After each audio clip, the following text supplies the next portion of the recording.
টাঙ্গাইলে উদ্বেগজনক হারে বাড়ছে হাম সংক্রমণ। প্রতিদিনই হাসপাতালে ভর্তি হচ্ছে নতুন নতুন রোগী।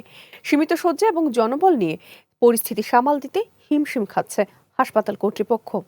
টাঙ্গাইল দক্ষিণ প্রতিনিধি সিরাজ আল মাসুদের প্রতিবেদন, জানাচ্ছেন জেরিন জামান। কয়েক বছর ধরে সরকারি টিকাদান কর্মসূচিতে স্থবিরতা, অভিভাবকদের অসচেতনতায় টাঙ্গাইলে আশঙ্কাজনক হারে বাড়ছে হাম আক্রান্ত শিশুর সংখ্যা।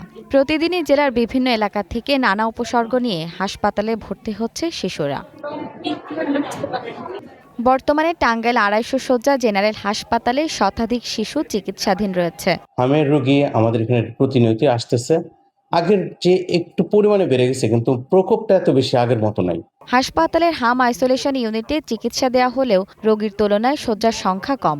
ফলে অনেক শিশুকে মেঝে ও বারান্দায় চিকিৎসা নিতে হচ্ছে। গরমের ভিতরে একটা রুমে কতগুলা শিশু থাকে, সেক্ষেত্রে এটা যদি আরো নজর দেয় এই জন্য ভালো হবে। বেশি অসুস্থ হয়েছিল, ঢাকা পাঠাইছিল। ঢাকা 2 দিন খাইয়ে তারপর এই জায়গায় আইছি। এই হাসপাতাল আরো এই গন্ধের নিগা পোল্লাহান আরো অসুস্থ বেশি হইতাছে। সিভিল সার্জন জানান, বিভিন্ন টিকা কেন্দ্রে শিশুদের নিয়মিত টিকা দেওয়া হচ্ছে।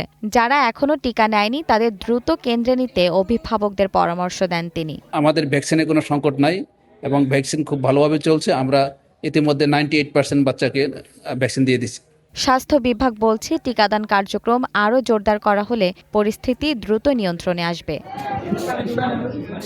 জেরিন জামান, গ্রিন নিউজ ডেস্ক।